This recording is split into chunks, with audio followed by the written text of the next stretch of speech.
Good morning, dear students. As all of you know that we are learning chapter 6 triangle of class 10th. Here we have completed basic proportionality theorem in our last class. So today we are going to start exercise 6.2 question number 1, and here is the question number 1 in figure first and second. आप लोग देख रहे होंगे there are two questions. In first question DE is parallel to BC. Same for question second part, DE is parallel to BC. It is given. Find EC in figure number first. यानी कि आपको पहले वाले question में EC question mark है and second वाले part में आपके पास AD वो आपको यहाँ पे दिखाई दे रहा होगा, ये क्वेश्चन मार्क है. तो चलिए इन दोनों को सॉल्व करते हैं.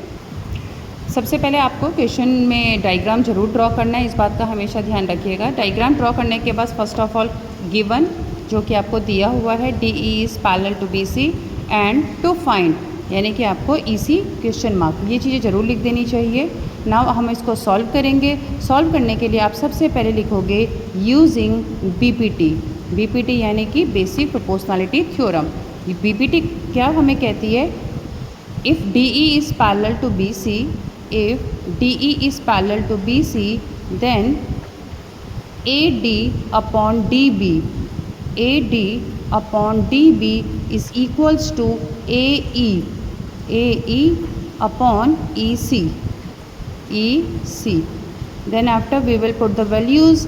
Here AD is 1.5, DB is 3, AE is 1 and EC is question mark. After crossing multiply, 1.5 multiplied by EC will give 3 multiplied by 1. Means 1.5 EC is equals to 3. So EC is equals to 3 upon 1.5. Now on solving this one, point will remove. So we will increase 0 in the numerator. Then we can say 15 1 जा 15 and 15 2 जा 30 means is equals to 2. Here the value is EC is equals to 2 unit. Is it clear, students? You can take a screenshot of this solution. And here the second part is this one. Here we have to find AD. Same, we will write given and then to find, and then using BPT, TE is parallel to BC. BPT इस तरह से यहाँ पर लगेगी, तो हम BPT लगाने के बाद क्या कह सकते हैं? DE is parallel to BC. We will write here AD upon DB. AD upon DB is equals to AE upon EC. AE upon EC. तो AD हमें गिवन नहीं है तो AD ही लिखेंगे. DB की जगह में आ जाएगा 7.2, AE की जगह में आ जाएगा 1.8 और EC की जगह में आ जाएगा 5.4. Then after AD upon 7.2 is equals to point से point cancel, 18 1 18, 18 3 54, and then 3AD is equals to 7.2. So AD is equals to 7.2 upon 3. Here after removing point we will increase 0 in the numerator. 72 upon 30, 3 10 ja 30, 3 2 ja 6 and 3 4 ja 12. 24 upon 10 and 24 upon 10 will give AD is equals to 2.4 unit, and this is our answer. You can take a screenshot of both the parts. And here is the question number 3. In the given figure, if LM is parallel to BC, आप लोगों को इसमें दिया गया है ये जो LM है वो BC के पैरेलल है, और LN यानी कि दिस वन, इसके लिए हम डबल एरो लगा लेते हैं. LN is parallel to CD. ठीक है, अब आपको ये कुछ प्रूफ करना है. AM upon AB, AM upon AB is equals to AN upon AD. ये कहीं ना कहीं आपको बेसिक प्रोपोर्शनलिटी थ्योरम्स के इक्विवेलेंट लग रहा होगा. बेसिकली इसमें लगनी क्या है, आपके पास 2 बार BPT लगनी है. एक बार लगनी है ट्राइंगल नंबर 1 में, ट्राइंगल ABC में, और जो दूसरा ट्राइंगल हमको यहाँ पर दिखाई दे रहा है वो है ADC. इस ट्रायंगल में हमको क्या लगानी है, बीपीटी लगानी है। ट्रायंगल नंबर 1 में हम बीपीटी लगाने जा रहे हैं। इन ट्रायंगल ABC आप देख पा रहे हैं LM is parallel to BC। Means students आप लोग इस क्वेश्चन को जब सॉल्व करेंगे तो आप इस ट्रायंगल को इस तरीके से देख सकते हैं। इसको ऐसे रोटेट कर दीजिएगा और अब देखिए, ये देखिए ट्रायंगल दिखाई दे रहा है। सिर्फ इस ट्रायंगल को देखेंगे आप, ये दोनों लाइनें पैरेलल दिखाई दे रही हैं। तो अब आप क्या कहेंगे, AM upon MB is equals to AL upon LC। यहाँ से देखिएगा AM upon MB is equals to AL upon LC। तो हमने यहाँ पे लिख दिया AM upon MB is equals to AL upon LC using BPT। Again हम सेकेंड वाले ट्रायंगल में फिर हम इस तरफ से देखेंगे तो ये हो जाएगा AL upon LC is equals to AN upon ND। AL upon LC is equals to AN upon ND। इस तरह से हमें दो ट्रायंगल में दो हमने BPT लगा दी। अब आप equation number first, this is equation number first and this is equation number second. अगर आप इन दोनों इक्वेशंस को देखोगे तो आपको दिखाई देगा AL अपॉन LC इधर भी प्रेजेंट है और AL अपॉन LC इधर भी प्रेजेंट है, क्योंकि आपने देखा था AL और LC ये लाइन इस ट्रायंगल में भी आ रही थी, इस ट्रायंगल में भी आ रही थी। तो ऑफ कोर्स BPT में ये दो बार आपके ज़रूर दिखाई देगा। तो इक्वेशन फर्स्ट और इक्वेशन सेकंड से हमें पता चलता है कि AL अपॉन LC इसके बराबर है, AL अपॉन LC इसके भी बराबर है। इसका मतलब ये दोनों भी आपस में इक्वल होंगे। That means AM upon MB is equals to AN upon ND।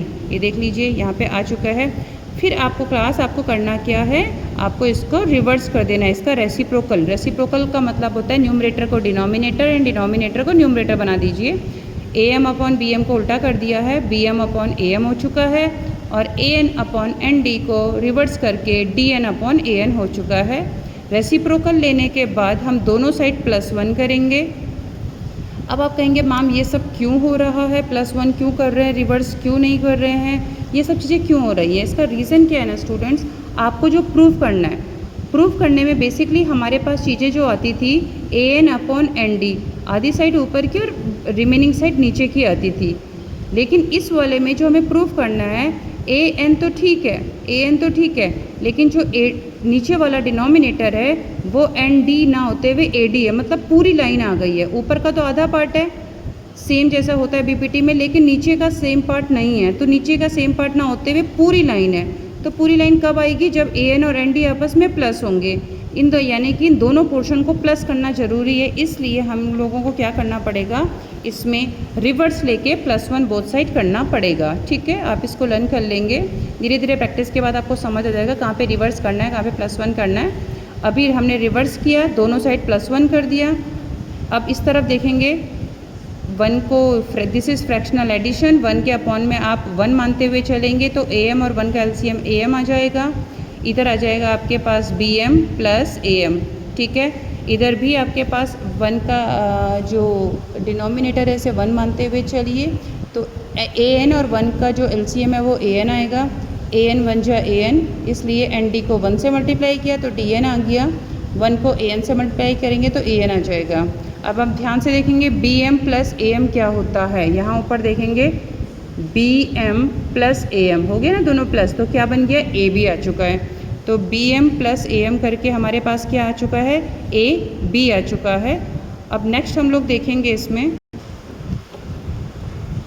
AB आ चुका है, अभी इसने शो नहीं किया, upon AM is equals to DN plus AN। यहाँ पर देखेंगे DN कहाँ पर है, DN प्लस AN कहाँ पर है, AN और DN को प्लस करके पूरी लाइन आ चुकी है, यानी कि AD आ चुकी है। तो ये मेरे पास हो जाएगा AD अपॉन AN। बस देख लीजिए, ये कहीं ना कहीं आपको आंसर से मैच करने लग गया होगा।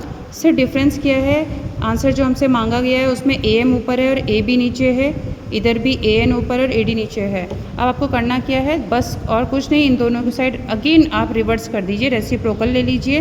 रेसिप्रोकल करेंगे तो इधर से अगर AM ऊपर और AB नीचे आ गया, दिस वन, ये देखिए AM ऊपर और AB नीचे आ गया, तो इधर से भी AN ऊपर और AD नीचे आ जाएगा। तो देख लीजिए, ये है इसका प्रूफ क्वेश्चन नंबर 3 का। Now question number 4, in the given figure आपको एक डायग्राम दिया गया है जिसमें DE और AC को पैरेलल दिखाया गया है। This is DE and this is AC, इन दोनों को पैरेलल दिखाया गया। देखो स्टूडेंट्स, जब हमें पैरेलल दिया जाता है तो हमें एक एरो बनाना पड़ता है, DE is parallel to AC, जिससे हमें पता चल जाता है कि कौन किसके पैरेलल है। दूसरा हमें दिया है DF, ये DF है और जो कि AE के पैरेलल दिखाई दे रहा है, ये भी पैरेलल है। तो इसमें के लिए हमने सिंगल एरो यूज़ किया है, तो इसके लिए हम कितने यूज़ करेंगे, डबल एरो यूज़ करेंगे और हमें ये कुछ प्रूफ करना है। तो अगेन जब आपको मैंने इससे जैसे पहले वाले क्वेश्चन में समझाया, एक ही क्वेश्चन में अगर आपको दो लाइनें पैरेलल दी गई हैं, एक पैरेलल सिस्टम अलग दे रखा है, दूसरा पैरेलल सिस्टम अलग दे रखा है, तो आपको पहले फर्स्ट वाले को देखना है और फर्स्ट वाले को जब आप देखोगे तो इसमें लगानी है BPT। तो कैसे BPT लगानी है, देखो DE is parallel to AC, यानी कि DE is parallel to AC, यानी कि किस डायग्राम की बात हुई है, किस ट्रायंगल की बात हुई है। अब आप दूसरे वाले को पूरी तरीके से भूल जाइए, ठीक है, DF और AE को भूल जाइए। आप बस देखो कि DE और AC आपस में पैरेलल दे रखा है। अब ये पैरेलल दे रखा है तो इसमें BPT कैसे लगेगी आपके पास लगेगी। अब मान के चलिए आप इसको ट्रायंगल को थोड़ा सा टेढ़ा करके देख लीजिए, ये देखिए, ठीक है। अब आप देखेंगे तो ये दोनों लाइनें पैरेलल है। अब ये दोनों लाइनें पैरेलल है, ये वर्टेक्स हो गया B आपके लिए, तो ट्रायंगल हो गया आपके पास BAC, ठीक है। अब इस ट्रायंगल BAC में BE upon EC is equals to, ये वाली लाइन है ना पैरेलल, कौन सी वाली, ये वाली, BE upon EC is equals to BD upon DA, देखिए आपको। तो चलिए इसको हम करते हैं। हम यहाँ पे ट्रायंगल ले रहे हैं, ट्रायंगल BAC, जो कि B आपका वर्टेक्स है। तो ये हो जाएगा आपका इसमें यूजिंग BPT यूज़ करने पे हम कह सकते हैं BD upon DA is equals to, ये वाली लाइन इसके पैरेलल है, यानी कि BE is upon EC, this is equation number first. अब हम लोग देखेंगे सेकंड वाला, सेकंड यानी कि DF is parallel to A, जिसमें हमने डबल एरो बना रखे हैं। अब हमको DE और AC को भूल जाना है, ये है DE, इसको और इसको भूल जाइए। तो अब आप इसको कैसे बोलेंगे, ट्रायंगल कौन कौन से हो जाएंगे अब आपके पास, ट्रायंगल BAE। इस ट्रायंगल में भी हम लोग क्या अप्लाई करेंगे, BPT को अप्लाई करेंगे। और जैसे BPT अप्लाई करेंगे तो ये हमारे पास हो जाएगा, देखिए डबल एरो वाले को देखेंगे, यहाँ से स्टार्ट है BD अपॉन DA, तो ये हो जाएगा BD upon DA is equals to, यहाँ से क्या बताया आपको, BAE ट्रायंगल ले रहे हैं हम लोग, डबल एरो वाली लाइन ये वाली है F वाली, तो BF अपॉन FE, ये है क्वेश्चन नंबर 2। तो ये आपकी इक्वेशन फर्स्ट और इक्वेशन नंबर 2 को अगर आप कंपेयर करेंगे तो देख लीजिए, जैसे पहले क्वेश्चन में हुआ BD अपॉन DA इधर भी दिखाई दे रहा है और इधर भी दिखाई दे रहा है, इसका मतलब ये इसके बराबर है, ये इसके बराबर है, यानी कि ये दोनों भी आपस में इक्वल होंगे। इक्वेशन फर्स्ट और second implies that BE upon EC is equals to BF upon FE, यही हमको प्रूव करना था। तो यहाँ पे आप लोग प्रूव्ड जरूर लिखेंगे। तो देख लीजिए, यह है क्वेश्चन नंबर 4, आप लोग इसका स्क्रीनशॉट ले सकते हैं। Thank you.